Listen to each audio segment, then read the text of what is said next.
JEE main ఫలితాల్లో ముగ్గురు తెలంగాణ విద్యార్థులతో 100% తో తెలంగాణ ఫస్ట్ నారాయణదే. ఖమ్మం జిల్లా బురాన్పురంలో ఓ దారుణ ఘటన చోటు చేసుకుంది. తండ్రి, పెద్ద కూతురు అత్యంత కిరాతకంగా చంపబడ్డారు.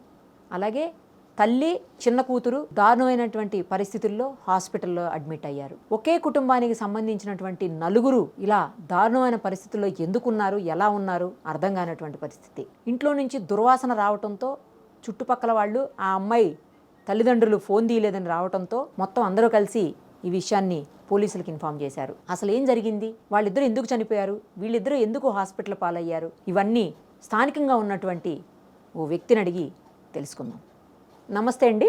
సతీష్ గారు, అసలు ఏం జరిగిందండి, ఎందుకు చనిపోయారు? తండ్రి 2 రోజుల క్రితం చనిపోయాడు, కూతురు నిన్న చనిపోయిందని చెప్తున్నారు. ఇంకో భార్య, ఇంకొక కూతురునేమో ఈరోజు హాస్పిటల్ అడ్మిట్ అయినటువంటి పరిస్థితి. భార్యాభర్తల మధ్య గొడవ జరిగింది, అందుకే ఇలా అయిందని చెప్తున్నారు. అసలు ఏం జరిగింది? మీరు చుట్టుపక్కల స్థానికంగా ఉంటారు కాబట్టి మీకు తెలుస్తుంది. ఏం జరిగింది? ఫస్ట్ మీరే చూసారని కూడా అంటున్నారు. అసలు అయితే మేడం, నిన్న అంటే 2 డేస్ బ్యాక్ నుంచి తల్లిదండ్రులు ఫోన్ చేస్తే అమ్మాయి ఫోన్ ఎత్తట్లేదని అమ్మాయి వాళ్ళ తల్లి, తండ్రి, అమ్మాయి వాళ్ళ తమ్ముడు ముగ్గురు ఇంటికి వచ్చారు. ఓకే. 6:30, 7 ఆ ప్రాంతంలో వచ్చారు అమ్మాయి వాళ్ళ తల్లిదండ్రి, తమ్ముడు. అయితే తలుపులు ఎంత కొట్టినా తలుపులు తీయట్లేదు, ఇంట్లో నుంచి స్మెల్ వస్తుందని నాది ఆపోజిట్ ఇల్లే తనకి. Okay okay. ఆపోజిట్ అయ్యేలోపు కొంచెం రెండయ్యా, మరి మా ఇంట్లో నుంచి అది స్మెల్ వస్తుంది, తలుపు తీయట్లేదు, ఎంత డోర్ కొట్టినా నాకు భయం వేస్తుంది అది ఇదని అనే లోపు నేను పోయి చూస్తే కిటికీలోంచి చూసే లోపు చిన్న పాప ప్రాణ భయంతో కొంచెం కండ్రెప్ప కొట్టుకుంటా బయటికి చూస్తుంది. ఓకే. మేము అప్పటికి 100 డైల్ చేసినాను. మన పోలీస్ వాళ్ళు వచ్చారు, 2 టౌన్ కానిస్టేబుల్ వచ్చాడు, బీట్ పార్టీ కానిస్టేబుల్. ఆయన రాగానే, అన్న మరి ఇట్లా పాప కళ్ళు తెరిచి చూస్తుంది అన్న అంటే, తలుపు కొట్టేసేయండి, మీరు ఇమీడియట్లీ పాపని హాస్పిటల్ తీసుకోబోండి అన్న, పాపన్న బతుకుద్దేమో చూద్దామని డోర్ కొట్టేసి పాపని తీసుకెళ్ళాము. పాపని తీసుకొని పోయినాక అంటే తండ్రి, పెద్ద పాప ఇద్దరు డెత్ కన్ఫర్మ్డ్. అయితే తల్లి పరిస్థితి ఏందా అని అక్కడ ఒక చీపిరి ఉంటే చీపిరి తోటి తల్లి ముఖం మీద సైడ్ కన్నం ఇట్లా ముఖం కనిపెట్టలేదని అనేలోపు అమ్మాయి రమ్య తల్లి కనురెప్పలు ఆడిచ్చింది. ఇట్లా ఆవిడ బ్రతికే ఉంది. కనురెప్పలు ఆడిచ్చే లోపు కానిస్టేబుల్ గారు ఏం చేశారంటే, అన్న మరి రమ్య కూడా బతికే ఉందన్న, కొంచెము ఈ అమ్మాయిని కూడా హాస్పిటల్ తీసుకెళ్దామన్నా అంటే 108 చేస్తే ఒక 10 సార్లు చేస్తున్నాము. 108 వాళ్ళు రెస్పాండ్ కాకుంటే అమ్మాయి వాళ్ళ తమ్ముడు అప్పి ఆటో 7 సీటర్ ఆటో తోలుతాడు అమ్మాయి వాళ్ళ తమ్ముడు. ఓకే. పాపని అదే ఆటోలో పాపని పంపించాను ఆల్రెడీ. అయితే మళ్ళీ అబ్బాయికి ఫోన్ చేసి, అరే నాయన మీ అక్క కూడా బతికే ఉన్నది, కండ్రెప్పలు ఆడిస్తుంది, అర్జెంట్ గా వెనక్కి వచ్చేస్తే నీ అక్కని పాపని ఇద్దరిని హాస్పిటల్లో జాయిన్ చేద్దామని మళ్ళీ అబ్బాయిని వెనక్కి పిలిపించి అదే ఆటోలో అమ్మాయిని, చిన్న పాపని, తల్లిని గవర్నమెంట్ హాస్పిటల్ పంపించాం. గవర్నమెంట్ హాస్పిటల్ పంపించాక ఈ ఇక తండ్రి చనిపోయి ఉండడం, రక్తపు మడుగులో ఉన్నాడు అబ్బాయి. పోలీసు వాళ్ళు వచ్చారు, ఫోరెన్సిక్ పోలీసు వాళ్ళు వచ్చారు, అక్కడ క్లూస్ టీమ్ వాళ్ళు వచ్చి విజువల్స్ తీసుకున్నారు మొత్తం.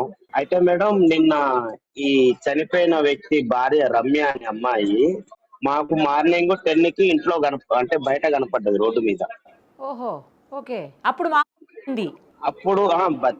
అప్పటికి భర్త చనిపోయిండు, పెద్ద బిడ్డ చనిపోయింది, పాపని ఇంట్లో పెట్టి చిన్న పాపని 9కి బయటకు వచ్చేటప్పుడేమో మా అమ్మకి కనపడ్డది, 10కి ఇంటికి వచ్చేటప్పుడు నాకు కనపడ్డది. అప్పటికి అమ్మాయి కొంచెం భయం అంటే ఫేస్ ఎక్స్ప్రెషన్ కనపడుద్ది కదా, కొంచెం భయం ఉంది. ఇదేంటి అమ్మాయి రోజు యాక్టివ్ ఉంటది కదా, ఇట్లుంది ఏందని అప్పటికి నాకు కొంచెం డౌట్ ఉండే.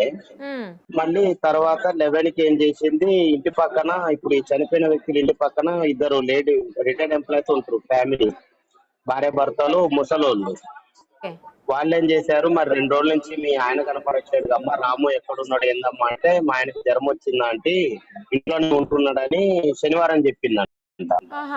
శనివారం చెప్తే సర్లే అనుకుని ఆమె కూడా వదిలేసింది. నిన్న కూడా మార్నింగ్ అడిగితే ఫీవర్ వచ్చింది, హాస్పిటల్ అంటే మన లావు ఈగలు వస్తాయి కదా మేడం, డీకంపోజ్ అయ్యాక బాడీ, ఆ ఈగలు రూమ్ చుట్టూరు తిరిగే లోపు ఆంటీకి డౌట్ వచ్చి, మరి ఈగలు ఎందుకు ఇట్లా వస్తున్నాయి, వాసన వస్తుంది అది ఇది అంటే, పాపకి విరోచనాలు అవుతున్నాయి, ఇంట్లోనే మోషన్ పోయింది, అందుకే ఇట్లా ఈగలు వస్తున్నాయి అంటే అని పక్కంటి ఆమె ముసలామెకి కొంచెం నమ్మబలికింది. మీ ఆయన ఎక్కడుందమ్మా అంటే, మా ఆయన లేడా అంటే హాస్పిటల్కి వెళ్ళాడని చెప్పింది. ఎవరిని ఫోన్ ఎత్తని, ఎవరన్నా ఫోన్ చేసినా, రాముకి చేసినా, తనకి చేసినా తనే మాట్లాడుతుంది.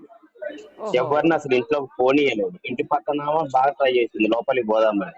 ఓకే. ఆమెని ట్రై చేయలేదు. 11ంటికి ఆంటీ ఇడ్లీ తీసుకొచ్చి ఇస్తే బాడీ దగ్గర రూమ్ లో పోయి పాపకి, చిన్న పాపకి ఇడ్లీ పెట్టినట్టుంది. 2 ప్లేట్లు ఇడ్లీ ఇస్తే చెరి ప్లేట్ ఇడ్లీ తిన్నారు. ఓకే. బాడీ అంటే బాడీ అవతారాన్ని బట్టి మినిమం 48 అవర్స్ అయ్యింది. అయి ఉంటది అదే. 48 అవర్స్ అయిన తర్వాత నిన్న 10ంటికి నాకు కనిపిస్తది. 11ంటికి ఇంటి పక్కన ఆమె టిఫిన్ ఇస్తే టిఫిన్ తీసుకుపోయి టిఫిన్ తింటది. ఆ, అసలు ఈ భర్త ఏం చేస్తాడు, అంటే ఈమెం లైవ్ చేస్తుందండి? ఇద్దరు ఏం చేస్తారు అసలుకి? భర్త వచ్చేసి మేడము N45 ఆన్లైన్ పేపర్ ఉంటది కదా, ఆన్లైన్ పేపర్స్ ఉంటాయి కదా మేడం, అందులో వర్క్ N45 చేస్తాడు ఆయన? అందులో జిల్లా ఇన్ఛార్జ్ అబ్బాయి రాము. ఈమెం చేస్తుంది? అమ్మాయి హౌస్ వైఫ్ మేడం. ఇది రెంట్ హౌసే? Rent house. మా ఇంటి ఎదురుగా రెంట్ వచ్చేసి వీళ్ళు 4 years అవుతుంది. పిల్లల వయసు ఎంత ఉంటదండి? పాప వయసు, పెద్ద పాప వయసు, చనిపోయిన పాప 5 years మేడం. ఇప్పుడు ఉన్న పాప? చిన్న పాపకి 3 years. అసలు ఏం జరిగి ఉంటుందని మీరు అనుకుంటున్నారు? అదేదో గొడవ కూడా అయింది ఇద్దరి మధ్యన అని కూడా ఏదో న్యూస్ వస్తుంది, నిజమేనా అది? ఏం జరిగి ఉంటుంది అసలు? అంటే మేడం వాస్తవానికి భార్యాభర్తల గొడవ అయితే 2 days కు 3 days కు ఒకసారి అవుతుంది. వాళ్ళ అమ్మాయి వాళ్ళ అమ్మ నాన్న వస్తారు, వాళ్ళ తమ్ముడు వస్తాడు, వారానికి ఒకసారి 2 వారాలకు ఒకసారి వచ్చి గొడవ చేసి కాంప్రమైజ్ చేసి వెళ్ళిపోతారు. పంచాయతీ చేసి వెళ్తుంటారు. పంచాయతీ చేసి, అంటే వాస్తవానికి ఎప్పుడు గొడవైనా అబ్బాయి వాళ్ళ అమ్మ నాన్న రాలేదు, అమ్మాయి వాళ్ళ అమ్మ నాన్నే వచ్చారు. అంటే మొత్తం ఇక అమ్మాయి సైడే మొత్తం. మేడం వీళ్ళు వచ్చేసి బురహానపురం బొడ్రాయి సెంటర్ మేడం. ఓకే. బొడ్రాయి సెంటర్ దగ్గర 4 years అవుతుండే వీళ్ళు వచ్చి. అప్పటి నుంచి మీరు అబ్జర్వ్ చేస్తూనే ఉంటారు కదా?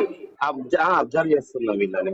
ఫ్యామిలీ ఇష్యూస్ అవుతున్నాయి మేడం. 2 days కో 3 days కి ఒకసారి కొట్టుకుంటారు, తిట్టుకుంటారు, పెద్ద పెద్దగా అరుస్తారు, పిల్లగాళ్ళని కొట్టడం, మళ్ళీ తెల్లారి బాగానే కలుస్తారు. అంటే షాపింగ్ లో పోతారు, రెస్టారెంట్ లో పోయి తినేసి వస్తారు, పిల్లగాళ్ళని బాగా చూసుకుంటారు. మళ్ళీ ఈ సంవత్సరమే, పోయిన సంవత్సరం పాప యూకేజీ జాయిన్ చేశారు పక్కనే శ్రీ చైతన్య స్కూల్లో, చనిపోయిన పాప. లవ్ మ్యారేజ్ అండి వాళ్ళది, లేకపోతే అరేంజ్డ్ మ్యారేజేనా? అంటే మాకు తెలిసి లవ్ మ్యారేజ్ అని తెలిసింది మేడం. ఇంట్లో వాళ్ళు ఒప్పుకోకుంటే ఇంట్లో నుంచి బయటకు వచ్చిందని తెలిసింది. ఎందుకంటే మీరు పదే పదే ఈ అమ్మాయి తరపు వాళ్ళు వస్తున్నారు కానీ అతని తరపున ఎవరు రారు అని అనేసరికి నాకు డౌట్ వచ్చింది. అందుకే నేను అనుకున్నా, నేను నైట్ కనుక్కున్నా ఇది. ఇంట్లో అబ్బాయి వాళ్ళ ఇంట్లో గొడవ పెట్టుకొని ఈ అబ్బాయి ఇటు వచ్చేసాడు. ఇక మాక్సిమం నేను చూడంగా అయితే 4 years లో అబ్బాయి తరపు వాళ్ళు ఇంటికి రాలేదు. అదే ఇద్దరి మధ్యన గొడవ జరిగి ఏదన్నా జరిగి ఉండొచ్చు తప్పించి బయట నుంచి ఎవరన్నా వచ్చి ఏమన్నా చేసింది అయితే కాదు. అంటే మేడం అబ్బాయి అజమ్ ఉంటాడు, 6 feet ఉంటాడు అందాజా, కొంచెం లావు ఉంటాడు. అబ్బాయిని అమ్మాయి ఒకతే చంపే బాడీ అయితే అమ్మాయిది కాదు.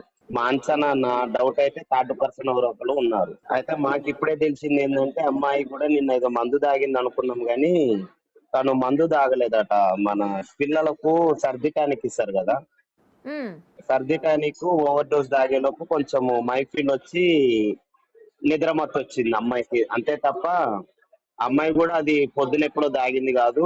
మార్నింగ్ నేను చెప్పా కదా, మార్నింగ్ 10కి కనపడ్డదండి. మార్నింగ్ 10కి అమ్మాయి 3 పాప ఉంది కదండి, ఆ 3 పాపకు కూడా గాయాలు ఉన్నాయా ఏమన్నా?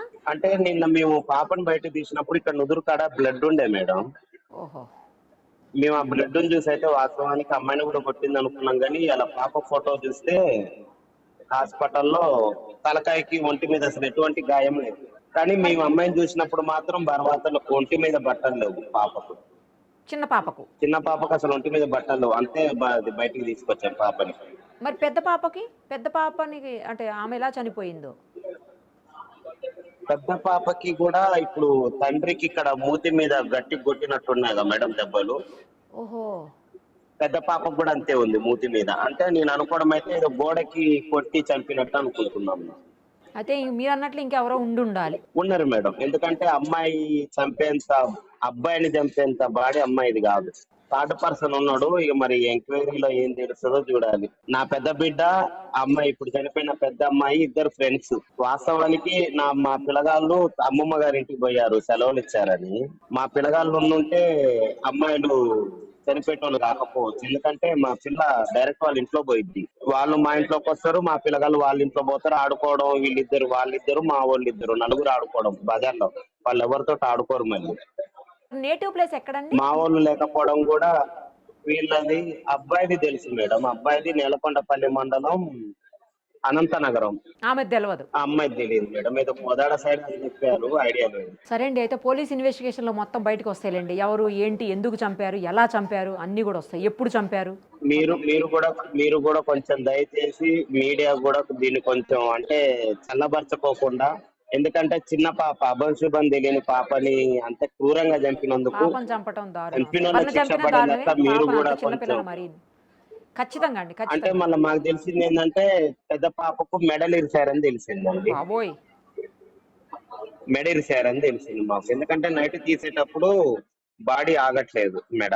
కొంచెం మీరు కూడా ఈ కేసుని ఎమ్మడిబడి ఇన్వెస్టిగేషన్ చేపించి, మీరు షూర్ అండి, తప్పకుండా. ఇన్వెస్టిగేషన్ జర్నలిస్ట్, సీనియర్ జర్నలిస్ట్, మీరు కూడా కొంచెం దీన్ని త్వరితగతిన ఇన్వెస్టిగేషన్ చేపించి పాప చావుకైతే న్యాయం జరిగేటట్టు చూడండి అని సుమన్ టీవీని అయితే నేను కోరుకుంటున్నాను. ఖచ్చితంగా అండి. థ్యాంక్ యూ అండి, thank you so much. Thank you madam.